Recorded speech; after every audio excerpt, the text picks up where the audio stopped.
All right, Knicks fans, we need to talk about something that honestly makes me a little emotional, because 2 summers ago, half of this fan base was ready to riot when the front office handed OG Anunoby $212.5 million over 5 years. I remember scrolling through Knicks Twitter that night, and it was chaos. People calling it reckless. People calling it the worst front office decision since forever. And look, I get, on paper it sounded insane for a guy who has never made an all-star team, never sniffed All-NBA, and was basically known as that really good defender who also hits corner threes. That's not usually a $200 million resume in this league. So yeah, I was skeptical too. But I am done apologizing for this contract, because right now, sitting here today, it might be the single smartest signing this front office has made in a decade. And before I get into why, if you're new here, smash that like button, drop a comment telling me if you were one of the fans panicking when this deal got signed, and subscribe because we're about to break down exactly why Leon Rose might have pulled off a heist in broad daylight. Let's set the stage. Back in 2024, this front office gave up real assets, real rotation pieces, to bring in Anunoby. They basically bet the house that his two-way ability, his length, his ability to guard 4 positions and still knock down catch-and-shoot threes, would be worth more than a traditional star. And people trashed that logic. They said you don't pay role players max money. They said the Knicks were desperate. But here's the thing nobody wants to admit right now. This team went 16-3 in the playoffs with him on the floor, being exactly who he is. 16-3. That's not a fluke. That's not a small sample size excuse. That's a title-winning stretch of basketball, and Anunoby was right there in the middle of it every single night, guarding the other team's best perimeter scorer, while still being a real weapon on offense. So, if you're still out there saying this contract was a mistake, I need you to sit with that number for a second. 16 wins, 3 losses, and drop a comment right now if you think that record alone settles the whole debate, because I genuinely want to hear the other side if there still is one. Now, here's where it gets really interesting, and honestly, this is the part that made me sit up and actually get a little heated, because I heard this comparison being tossed around, and it completely reframed how I look at this deal. Devin Booker, 5-time All-Star, a guy who took the Suns to the finals, is set to make around $68 million in the final year of his current contract.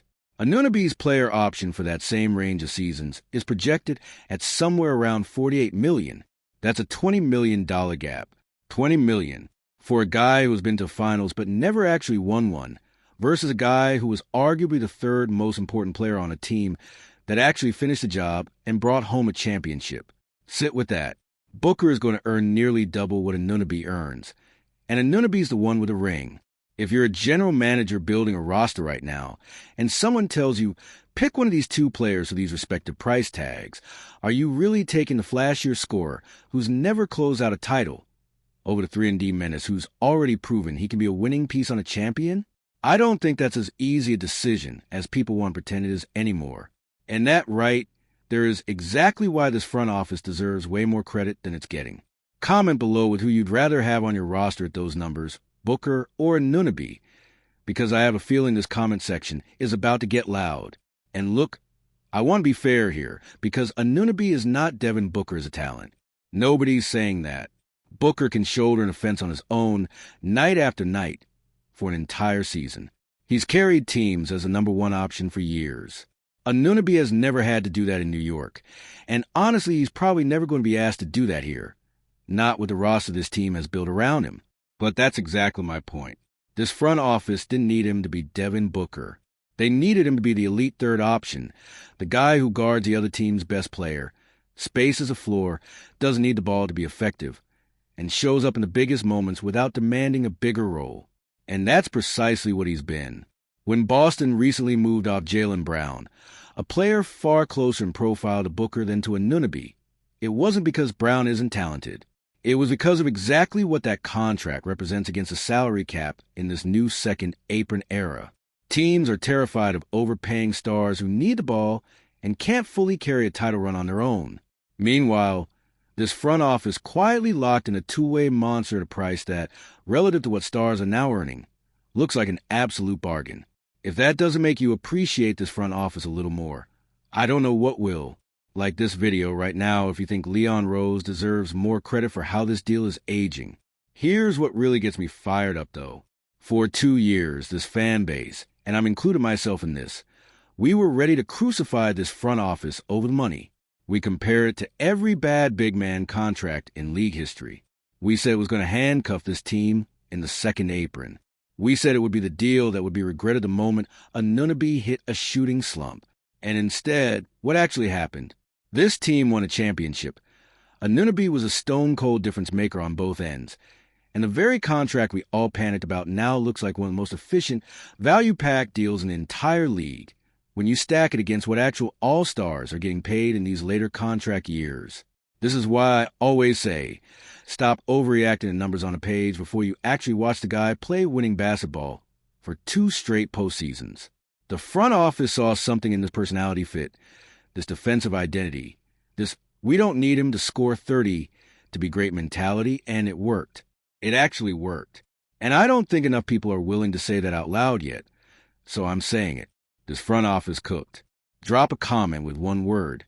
Just tell me, do they deserve an apology from this fan base for how hard people came at this signing back in 2024? So here's where I land on all of this. Is Anunoby a traditional superstar? No. Will he ever average 30 a night or carry a franchise on his back for 82 games? Probably not. And honestly, this team doesn't need him to.